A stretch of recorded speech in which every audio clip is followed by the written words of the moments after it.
Kita buka di dalam firman Tuhan di dalam Amos pasal yang ke-8.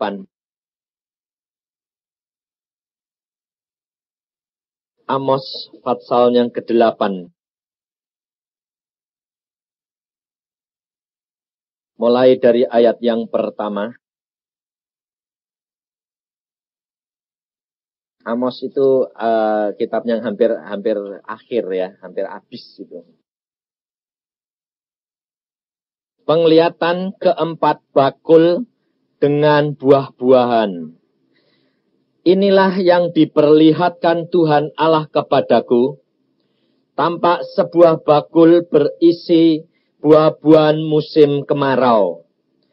Lalu berfirmanlah ia, apakah yang kau lihat, Amos? Jawabku, sebuah bakul berisi buah-buahan musim kemarau. Berfirmanlah Tuhan kepadaku, kesudahan telah datang bagi umatku Israel. Aku tidak akan memaafkannya lagi. Nyanyian-nyanyian di tempat suci akan menjadi ratapan pada hari itu. Demikianlah firman Tuhan Allah. Ada banyak bangkai, kemana-mana orang melemparkannya dengan diam-diam. Mari saudara kita berdoa sekali lagi. Tuhan, kami datang kembali di hadapan hadirat-Mu. Berbicaralah kepada kami, Allahku, karena firman ini demikian keras kepada kami. Dan apa maksud-Mu Tuhan? Engkaulah yang menguraikan dan berbicara kepada kami. Dan bukalah hati dan kepikiran kami supaya kami boleh mengerti apa yang menjadi kehendak-Mu. Supaya jangan kami terhilang dan jangan kami terbuang. Biarlah nama-Mu dimuliakan. Kalau Engkau menegur kepada kami itu tanda yang Engkau kasih kepada kami Tuhan. Dan kami sedia mendengar. Dalam nama Tuhan Yesus kami mengucap syukur akan segala perkara ini. Haleluya. Amin. Saudara-saudara yang kasih dalam Tuhan, kita tahu semuanya bahwa siapa Amos itu. Amos adalah seorang nabi Tuhan yang diambil dari belakang gembala menjadi seorang peternak, seorang yang memeliharakan binatang-binatang. Tetapi Allah tidak memilih siapa dia. Kedudukannya apa? Bukan. Allah memilih orang yang sedia dipakai oleh Tuhan. Tidak peduli kedudukannya tinggi, tidak peduli kedudukannya rendah. Apabila pada pagi hari ini saudara ada di tengah-tengah, Tuhan hadir di sini, berarti saudara termasuk bagian orang yang dipanggil. Saudara dipanggil, saudara dipilih, tetapi tergantung daripada saudara mau tidak, sedia tidak. Tapi firman Tuhan hari ini memanggil Amos. Amos yang mau, yang sedia, yang rela untuk dipakai. Dan menyampaikan apa yang Tuhan pesankan. Lalu Amos mendapatkan suatu penglihatan. Lalu Allah bertanya, apa yang kamu lihat, Amos? Lalu Amos menjawab, sebuah bakul berisi buah-buahan musim kemarau. Sebuah bakul, tempat penampungan. Tempat di mana dia dipakai untuk membawa buah itu. Tempat di mana saudara dibawa untuk dikumpulkan. Tempat di mana saudara dibawa untuk sebetulnya buah itu harusnya memberi apa? Kesegaran. Tetapi di sini bukan berbicara perkara buah yang menyegarkan. Tetapi berbicara perkara buah itu pribadi. Kalau saudara perhatikan, buah-buah yang pohon, yang musim kemarau itu, buah itu yang banyak airnya atau yang sedikit airnya. Coba perhatikan. Hah? buah musim kemarau selalu mengandung air yang banyak. Loh, malah sudah kemarau, kok malah dia nyerap air yang banyak. Ya dah? Padahal kemarau itu sebetulnya dibutuhkan air oleh semua tanaman, enggak? Semua orang justru kemarau itu kekeringan, cari air di mana-mana. Tapi buah ini, dia tidak mikirkan orang lain. Dia nyedot sebanyak-banyaknya untuk supaya dirinya jadi penampungan. Nah, yang seger siapa? Hah? Dirinya sendiri. Nah, sekarang ini dunia di mana-mana dilanda apa? Resesi, kelaparan. Kalau kemarin lihat di TV enggak? Orang-orang di Afrika sana seperti apa? Tapi di sini gemuk-gemuk. Loh, betul enggak? Saudara kekurangan enggak? Kalau lihat gitu bagaimana rasanya? Hah? Ayo, jujur, apa? Kasihan ya. Kasihan ya, tapi sampai di sini enggak? Jujur. Enggak ada. Sampai di sini enggak. Lihat, tapi hanya keluar dari mulut, kasihan ya. Tapi adakah itu berbicara di dalam hati kita? Nah. Kenapa? Karena buah-buah itu hanya apa? Memikirkan dirinya sendiri. Sedot semua loh. Kekayaan, dapat berkat berlimpah-limpah, dinikmati. Padahal Yesus berkata apa? Engkaulah apa? Terang dunia. Engkaulah garam dunia. Yang mempunyai pengaruh. Di mana ada kegelapan, di situ ada terang yang diperlukan. Di mana ada orang yang membutuhkan, di situ kita menjadi alat untuk menyalurkan. Ini loh saudara. Firman Tuhan mengatakan begini, kesudahan telah datang bagi umatku Israel. Loh. Wah, aku tidak akan memaafkannya lagi. Ada masanya di mana Allah bertindak keras dan tegas. Saudara, jangan ditipu setan. Kita kerap kali apa? Tuhan toh kasih. Allahmu itu pengasih. Berdosa sekarang, nanti minta ampun. Besok lagi, tidak apa-apa. Allah itu kasih. Ada lagi yang berkata, Allah akan mengampuni dosamu sekarang. Dosamu yang akan datang. Loh, jadi itu sudah diimani, besok berbuat dosa lagi. Lah apa bedanya sama gini? Aku berdosa, ya sudah, besok ya berdosa lagi, ya diampuni lagi kok. Apakah itu pertobatan? Tidak. Maka hari ini kita harus periksa diri. Apakah aku yang termasuk menjadi buah-buahan musim kemarau ini? Apakah aku yang sudah melihat dan menyadari keadaan yang kemarau, yang kering, tetapi aku hanya hidup untuk diriku sendiri? Kita di dalam negara yang masih bebas, saudara. Kita minum air Roh Kudus ini, minum air firman Tuhan ini dengan berlimpah-limpah. Tetapi perhatikan di negara-negara komunis.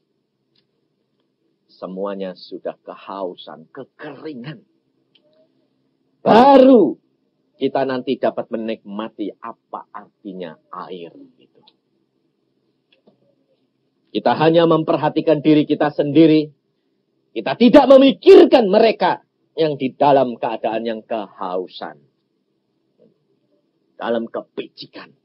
Maka dari itu saudara, kita perhatikan bahwa ada masanya di mana Allah sudah tidak memaafkan lagi. Ada. Jangan dikira bahwa Allah itu tetap ngampuni terus. Tidak ada batasnya. Firman Tuhan yang berbicara, bukan saya. bahwa kesudahan telah datang bagi umatku. Loh, Tuhan tidak berbicara perkara orang dunia, tapi Tuhan berbicara perkara umat pilihannya. Maka hari ini Tuhan memperingatkan kita bahwa apabila nanti Tuhan sudah habis, keputusannya sudah dijatuhkan, habis kesabarannya. Padahal Tuhan mengatakan apa? Kesabaran dia itu jauhnya seperti apa? Dari timur ke barat. Ada batasnya enggak? Nah, tapi kok ini bilang kesudahannya telah datang. Aku tidak akan memaafkan lagi. Ini bukan karena Allah tidak sabar, tetapi akibat daripada dosa yang tidak diberhentikan. Karena apa? Karena kedegilan daripada hati dan pikiran kita. Kita dilahirkan sudah membawa sifat-sifat berbeda. Betul enggak? Kemudian semuanya sifat-sifat ini ada yang baik, ada yang tidak. Enggak ada orang yang sempurna itu enggak ada. Tetapi mungkin saudara pikir gini, ya itu orang kaya-kaya itu. Orang miskin yang egois itu lebih banyak. Orang kaya yang egois ya banyak. Jadi sebetulnya firman Tuhan itu merata. Karena Tuhan itu tidak melihat apa yang diberikan, tetapi melihat hatinya. Yang miskin. Tetapi kalau lihat penderitaan begitu, hatinya tergerak. Dia berdoa. Itu persembahannya. Tetapi kalau orang kaya, malah lipat 2 kali yang dituntut. Hatinya tergerak dan juga harta bendanya. Ini iman dan perbuatan. Tapi kalau orang yang miskin memang tidak punya apa-apa itu dituntut apa? Hah? Iman, ya. Menjalankan, ya. Berdoa. Dikira berdoa itu tidak besar. Oh, doa itu besar khasiatnya. Maka dari itu, kita diajar oleh Tuhan, jangan melihat manusiawi. Jangan melihat apa yang diberikan. Tetapi Tuhan mengajar kepada apa? Hati kita. Kita pribadi demi pribadi bertanggung jawab kepada Tuhan. Bukan bertanggung jawab kepada manusia. Firman Tuhan selanjutnya mengatakan, nyanyian-nyanyian di tempat suci akan menjadi ratapan pada hari itu. Bukan hari ini loh. Jelas toh? Pada hari itu. Jadi sekarang belum musimnya. Belum datang. Tetapi akan tiba. Nah, jadi hati-hati ya. Kalau nanti putusan Tuhan sudah, vonisnya sudah datang jeglek, mau bilang, oh enggak ya Tuhan, kasih kesempatan lagi, nanti saya berbuat baik. Enggak sekarang, aku memang sudah salah. Loh, kebanyakan apa saudara-saudara? Kalau sudah dipukul Tuhan, uang anunya habis, kebakaran, atau jadi sakit, barusan sadar. Ya Tuhan, ampun, kasih kesempatan lagi ya, kasih kesempatan lagi, sedikit saja. Ya lah. Coba, saya kerap kali kalau melayani itu, banyak orang yang justru dipanggil orang yang sakit yang mau mati. Justru yang mau mati. Dan saya tuh, sampai di Surabaya sini, di Darmo kemarin dulu, ya mau mati. Nganter orang mati pulang ke surga. Sampai saya bilang, Tuhan, ya mbok gini sih Tuhan, mau jijatmu bangkit. Tuhan bilang, kayak kowe nurut aku apa aku mbok nurut kowe? Lah. Aku bilang, ya aku nurut kowe Tuhan. Aku bilang, ya Tuhan kok di kowe kurang ajar enggak? Saya tuh orangnya terlalu apa adanya. Ya aku yang nurut kowe toh Tuhan. Masa Tuhan nurut aku? Ya sudah. Nah, sebabnya apa saudara? Sebab saya itu kerap kali mendengar, lama-lama agak terpengaruh. Saya tanya, bagaimana? Kamu sudah nyadari, minta ampun sama Tuhan? Sudah Pak Yusa. Saya sudah ampun, memang saya salah. Dulu saya tidak ingat Tuhan, tidak ingat anak-anak Tuhan, tidak ingat orang menderita. Tak kumpuli, tak sedot terus.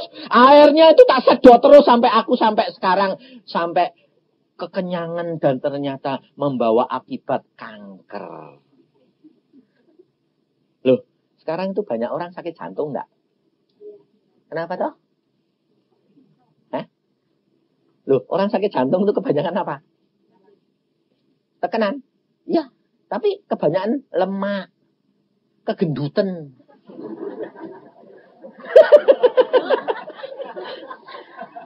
Loh, saudara tahu, buah yang banyak airnya itu nyempluk-nyempluk, apa kurus-kurus. Hah? Gendut-gendut. Kayak kita semua toh. Hati-hati loh. Sebab itu banyak serangan lemak, terus kemudian sakit jantung. Kenapa? Makannya itu loh, kelebihan. makan terus. Nah ini. Lalu orang-orang itu menanyakan gini, ampuni Tuhan, kalau nanti saya sembuh, saya mau sudah tak korbankan semuanya untuk Tuhan. Loh, benar enggak? Coba bayangin. Di rumah sakit itu, kamarnya saja 1 hari 50.000. Kamar itu. Belum dokternya, belum obatnya. Sebulan berapa? Paling sedikit 3 juta sebulan. Cuma tengok-tengok gitu mbak mikir ke, aku salah Tuhan, ampun ya Tuhan, 3 juta kabur sebulan. 3 juta lagi 2 bulan. Lo bayangin. Tapi kalau ada kegerakan anak-anak Tuhan mau membuat ini. Lalu, saudara tergerak? Enggak. Belum digerakkan Tuhan. Wah, pinter. Kalau ngake alasan dalih Tuhan itu pinter. Wah, belum digerakkan Tuhan. Kantongku saya tertutup. Rapat. Nanti anune sudah sakit. Berapa saja. Ya sudah, timbang hilang. Bayari. Angsal waras. Nah, kalau sudah mau habis-habisan, baru bilang, Tuhan, ampun ya Tuhan. Mbok kasih berkat lagi sih. Nanti tak kasih ke kabeh lah. Nah, sudah terlambat.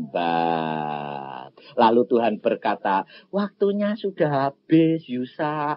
Kasihan si Tuhan. Saya bilang, tambahi. Kowe nurut aku apa? Aku nurut kowe. Iya, nurut kowe wes. Ya terus apa? Wes, sudah bar tuh habis waktu lah. Saya ya bilang gitu. Sudah bar Pak Yusa. Sudah pulang. Iya pulang oh. Nggak dikasih kesempatan lagi. Enggak. Bayangin saudara. Hati-hati. Sebab Tuhan mengatakan apa? Demikianlah firman Tuhan. Ada banyak bangkai kemana-mana orang melemparkannya dengan diam-diam. Bangkai-bangkai. Di mana ada bangkai di sana berkerumun?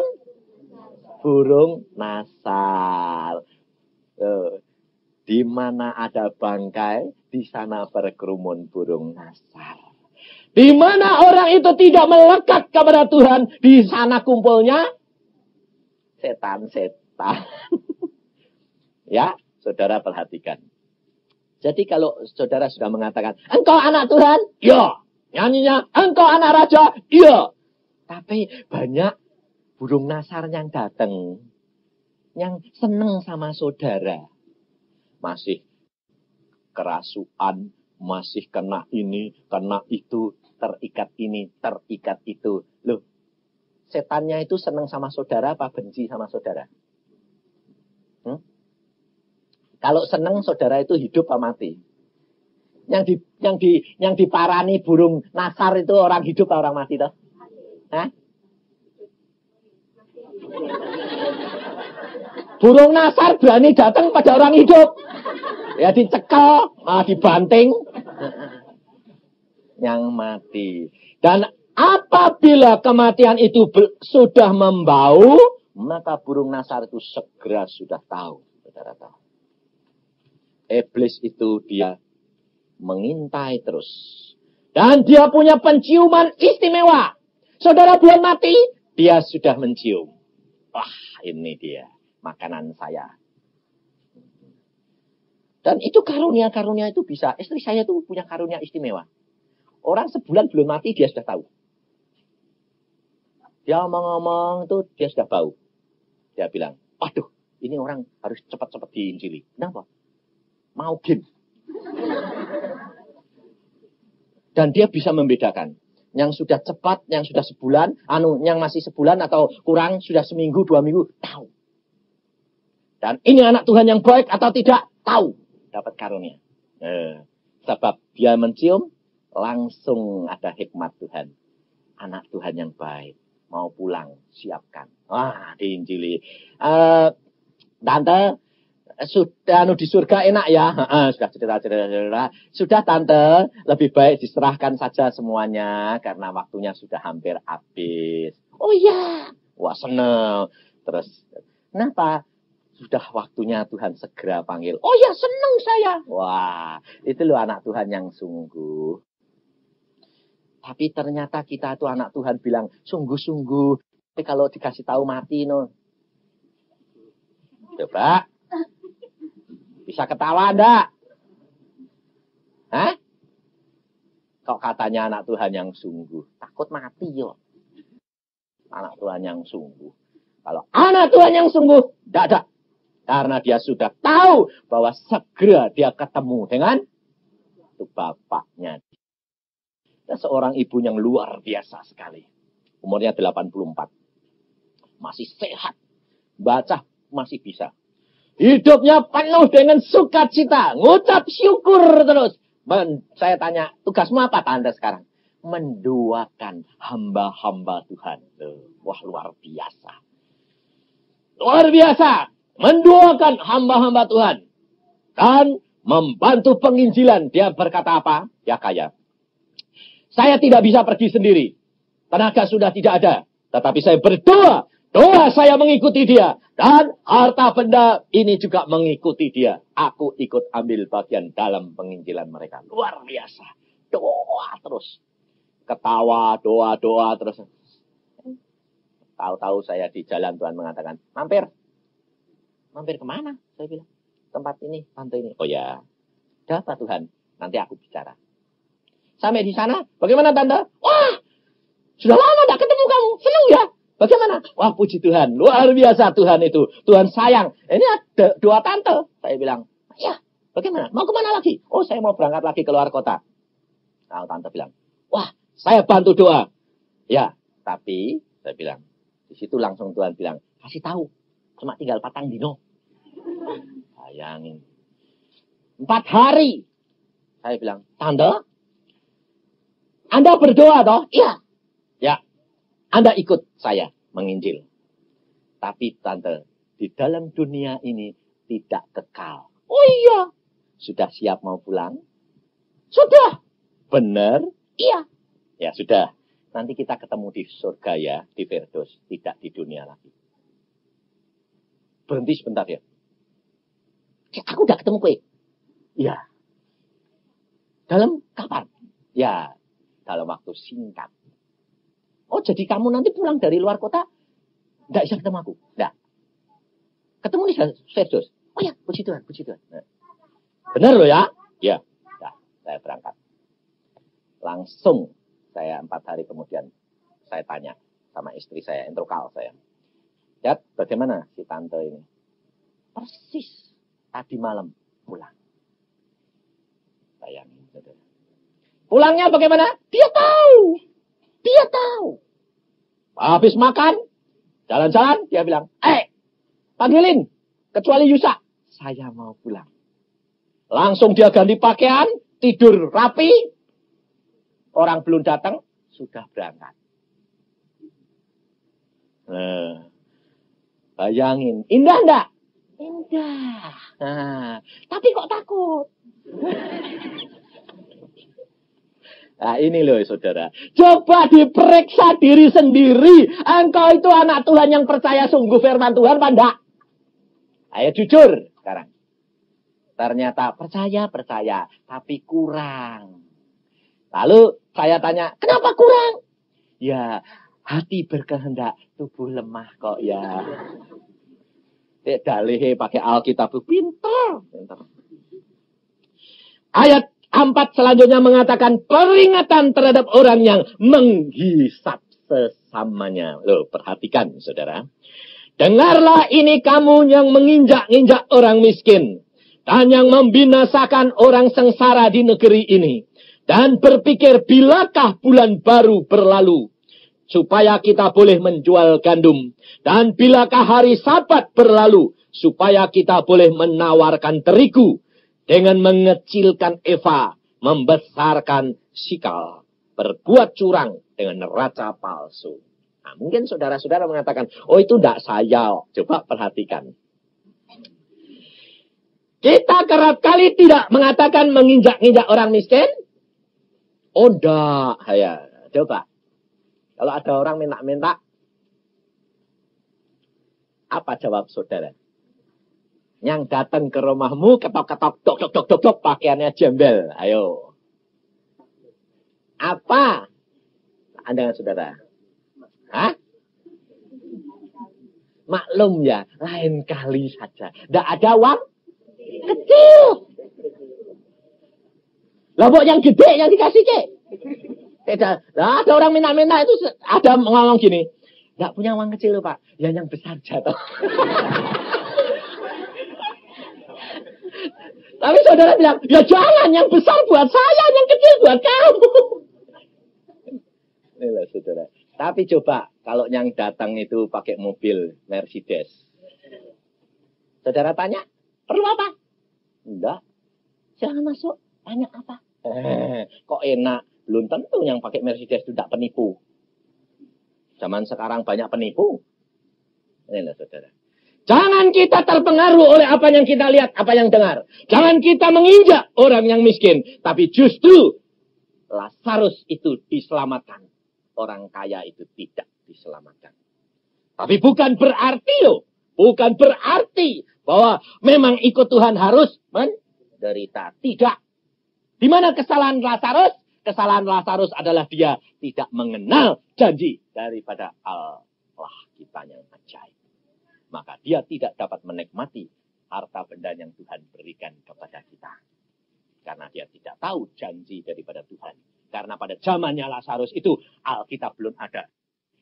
Anak-anak Tuhan, orang Israel pilihan, Allah mengatakan mereka sekarang bukan memikirkan lagi bulan baru. Bukan memikirkan lagi hari Sabat. Di mana dia dapat datang menghadap kepada Tuhan. Tapi yang dipikirkannya cepat lalu. Sebabnya apa? Dagang. Duit. Jujur. Kalau pergi gereja, kerap kali dangbar lah. Mana dek pendeta nih khotbah ngantuk. Sedang cepet lah. Benar nggak? Kerap kali dah gereja sih dipikirkan apa coba? Tubuhnya dah gereja, pikirannya melayang. Bariki ngondio piknik. Ngajak anak-anak. Jalan-jalan. Ya dah? Terus, aduh. Tadi kompornya urung tak pateni. Wah! Tubuhnya tapi demikian amin. Sudah kabur katanya. Inilah saudara. Kita itu kerap kali apa? Kerap kali itu tidak memperhatikan. Saudara datang berbakti di mana saja itu sama saja. Di mana saudara berdoa, setiap firman Tuhan yang sederhana pun bisa mengena engkau. Maka kalau datang ke persekutuan harus berdoa. Tuhan, berikan firman-Mu untukku. Jadi jangan memikirkan orang lain. Katakan Tuhan untukku. Supaya aku dapat menjadi berkat bagi orang lain. Tapi jangan lalu gini, aku cari, aku haus. Kayak buah tadi disimpan dewek. Nanti sampai rumah tidak dijalankan. Tetangga, kenalan, tidak diberikan apa-apa. Tidak bisa, saudara. Kau harus menerima, tetapi harus memberikan kesegaran kepada orang yang lain. Karena masa ini, di mana musim kemarau, di mana dunia sedang menuju kepada kebinasaan, kita justru harus menjadi berkat. Supaya dunia melihat bahwa Yesus ada di dalam kita. Dan mereka tahu, oh itu orang Kristen. Kenapa kalau orang Kristen berbuat jahat kok cepat ketok? Langsung nipu, korupsi, Kristen. Langsung ditonyok. Tapi kalau berbuat baik, tidak pernah diingat. Betul enggak? Kalau salah sedikit saja, perbuatannya baik itu hilang kabeh. Contohnya pendeta, hamba Tuhan, ngunjil kemana-mana, terkenal. Satu kali jatuh berbuat zina, bares, kukut. Ya nah? Kemana-mana, dituding. Sing nuding siapa? Wong Kristen apa wong? Orang Kristen. Tuh. Wah. Jadi saudara-saudara ini ternyata Tuhan itu sudah nyiapke untuk pinter jadi hakim-hakim. Ya dah? Loh, firman Tuhan berkata apa? Engkau nanti akan mengadili malaikat-malaikat. Wah, ya dah? Jadi saya ini wis pinter loh. Iya dah? Wis ajar sih. Padahal kalau kamu nanti di sana, kamu menghakimi orang lain, Tuhan bilang, coba lihat tubuhmu sendiri. Loh, kok elek kayak gini? Saya ini hakimi, ya masuk neraka. Mau? Hati-hati loh, saudara. Sebab tiap lidah, tiap tangan, tiap kaki, tiap mata, tiap telinga akan mengaku dengan sendirinya di hadapan Tuhan. Maka cepat bertobat. Sebab di sana itu ada, ada rekaman apa yang kau lakukan semuanya. Semua tertulis di dalam buku kehidupan. Apa yang kamu lakukan semua tertulis. Maka itu kalau engkau bertobat, langsung otomatis darah Yesus itu menghapus. Hilang. Yang ada yang baik-baik. Wah, tidak indah. Luar biasa Tuhan itu. Tapi kita harus belajar sifatnya Tuhan Yesus. Tuhan selalu melihat yang baik. Kita harus belajar juga melihat yang baik pada sesama manusia.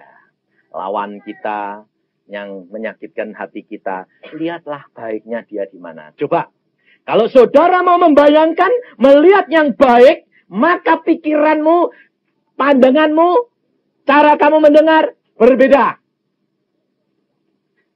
Kalau engkau sudah negatif, omong baik pun akan kau terima menyakitkan hati. Tapi coba renungkan mulai sekarang belajar seperti Tuhan Yesus. Yang baik diingatkan. Mamanya anak ini nakalnya kayak begini. Tapi perhatikan yang baik mana. Suami, istri, teman. Oh dia punya kebaikan apa. Itu ini. Itu masukkan di dalam kamu orang diri. Oh ya dia itu baik. Ini baiknya. Jeleknya ini. Tapi baiknya ini. Ya baik. Nanti kan cara berpikirmu berubah. Akan seperti Kristus melihat Anda. Dan engkau tidak mudah tersinggung. Enggak, dikatain orang apa? Biar. Karena apa? Engkau lihat yang baik. Ini saya praktekkan sendiri.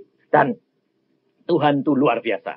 Pada waktu saya di gereja, dengan istri saya, dan orang-orang persekutuan kan banyak. Yang khotbah pendetanya itu wanti persekutuan.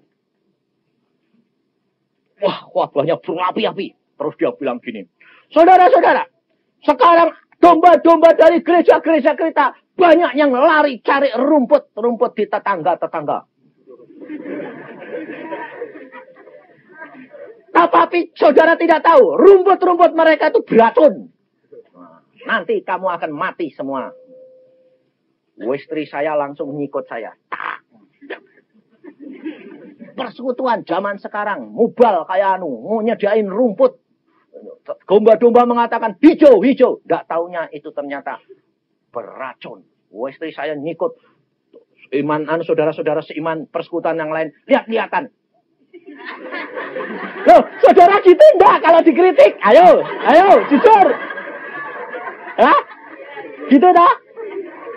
Saya disikut istri saya bilang, ada apa? Bagus khotbahnya. Loh, terus setelah itu, sampai kebaktian selesai, istri saya tidak ada sejahtera. Orang semua ngumpul sama saya. Dia bilang, apa itu Pak Yusak? Gini-gini. Loh, saya bilang, nah ini. Saya bilang, kamu ini bagaimana? dengerin yang baik. Khotbahnya tadi itu bilang apa? Domba-domba banyak mencari rumput, tapi rumput banyak juga yang beracun. Lah, rumputmu beracun enggak? Saya punya rumput tidak beracun. Jadi bukan ngomong perkara saya, ngomong perkara children of God. Lah.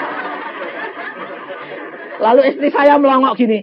Oh iya, jadi aku tadi tidak marah ya. Iya, kue marah tidak dapat firman. Rugi, saya bilang. Kalau ada firman, kamu berdoa. Tuhan berikan aku pengertian. Oh, dia ngomong perkara yang sesat toh. Lah persekutuan yang sesat kan banyak-banyak. Bener toh? Lah iya. Lah tapi wong kita nggak punya motif ngasih racun. Ya nggak apa-apa. Bukan ngomong saya. Saya nyalami pendetanya ya enak saja. Khotbahmu bagus. Istri saya bilang, bagus. Setelah saya terangkan, aduh Tuhan minta ampun. Saya tadi berarti kalau saya jengkel, berarti kan rumput saya juga racun. Lembok bodoh, saya bilang, jangan bodoh. Santai saja, saya bilang. Loh, benar enggak? Ini loh saudara, coba belajar dari Tuhan. Lihatlah dari sudut yang baik. Maka hatimu ndak mudah tersinggung. Enak, santai. Pikirnya, iki kok dablek ya? Dunia ini kok yang guyu-guyu. Lah memang gak kena aku kok. Lo bener ndak? Ini loh saudara, belajar kita itu seperti sama dengan Yesus. Dibawa ke pembantaian pun, diam, tidak banyak berbicara. Sebab dia percaya ini rencana Allah untuk membawa aku ke dalam pembantaian. Supaya jiwa-jiwa itu selamat. Kalau saudara masuk dalam penderitaan, ini rencana Allah. Supaya saudara sadar apa yang Allah mau lakukan terhadap engkau. Ucapkan syukur. Maka itu semuanya akan diubah menjadi kemuliaan. Ini kita harus belajar. Jangan membesarkan sikal dan mengecilkan Eva. Sikal itu adalah uang. Jangan kita mata duitan dan mengecilkan timbangan yang sebenarnya. Kalau kita menilai seseorang, kerap kali kita menimbang pakai timbangan yang sudah tidak adil. Kita harus bertindak adil. Punya visinya Tuhan Yesus. Bukan visi kita lagi yang lama. Sebab, saudara-saudara di sini ini, terus terang. Kalau memandang seseorang menimbang sesuatu, mesti terpengaruh oleh latar belakang saudara. Contohnya, kalau engkau dari kecil hidup dalam kemewahan terus, nanti cara menimbangmu lain daripada orang yang pernah hidup kecil itu menderita, kemudian sekarang sudah jadi punya. Beda. Betul enggak? Ya, cara menimbangnya berbeda dari sudut yang mana. Nah, maka itu kita harus belajar Alkitab untuk mempunyai visinya Yesus. Visinya Yesus. Dia rendah hati. Saya sampai heran.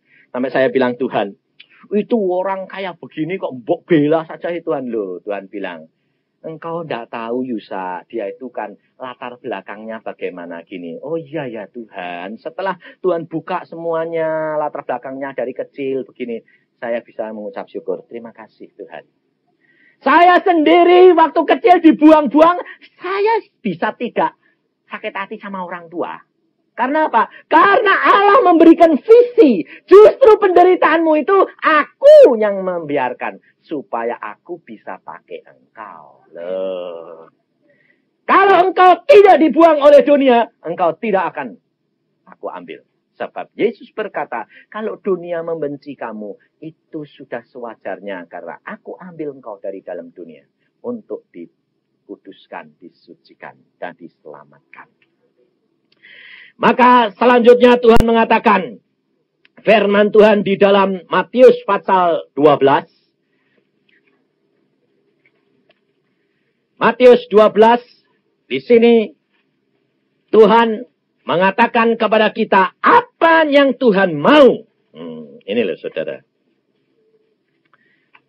Pada waktu murid-murid Tuhan Yesus memetik gandum hari Sabat, maka orang Farisi memperingatkan. Saya tidak akan perpanjang karena ini hanya merupakan suatu penutup di mana apa Tuhan yang kehendaki kepada diri kita masing-masing. Ayat yang kedua, melihat itu berkatalah orang Farisi kepadanya, lihat murid-muridmu berbuat sesuatu yang tidak diperbolehkan pada hari Sabat. Tetapi jawab Yesus kepada mereka, tidakkah kamu baca apa yang dilakukan Daud ketika ia dan mereka yang mengikutinya lapar? Bagaimana ia masuk ke dalam rumah Allah dan bagaimana mereka makan roti sajian yang tidak boleh dimakan, baik olehnya maupun oleh mereka yang mengikutinya, kecuali oleh imam-imam? Atau tidakkah kamu baca dalam kitab Taurat bahwa pada hari-hari Sabat imam-imam melanggar hukum Sabat di dalam bait Allah, namun tidak bersalah? Aku berkata kepadamu, di sini ada yang melebihi bait Allah. Jika memang kamu mengerti maksud firman ini, yang ku kehendaki ialah belas kasihan dan bukan persembahan. Tentu kamu tidak menghukum orang yang tidak bersalah, karena anak manusia adalah Tuhan atas hari Sabat. Demikian firman Tuhan mengatakan supaya kita jangan melihat. Orang Farisi melihat murid-muridnya dari sudut apa? Dari sudut hukum Taurat. Apa-apa? Sebab dia mengagungkan hukum Taurat, tapi dia tidak melakukan. Karena dia hakim-hakim dunia ini. Tetapi saudara menjadi anak-anak Tuhan. Di sini ada roti dan anggur. Mungkin banyak saudara yang belum biasa. Wah, di persekutuan kok ada perjamuan ya? Bukankah perjamuan suci itu bolehnya yang melakukan cuma di gereja, di pendeta? Loh, ini tadi Tuhan ngomong sama saya. Ingatkan, katakan. Supaya jangan menjadi dualisme. Ngerti enggak? Saudara kalau bimbang, jangan turut makan. Tetapi jangan menyalahkan yang makan. Sebab firman Tuhan tadi mengatakan, kalau engkau tahu yang aku kehendaki adalah belas kasihan bukan persembahan. Yang Tuhan kehendaki adalah kalau engkau makan roti ini. Daud sebetulnya tidak layak. Demikian juga menurut aturan dogma.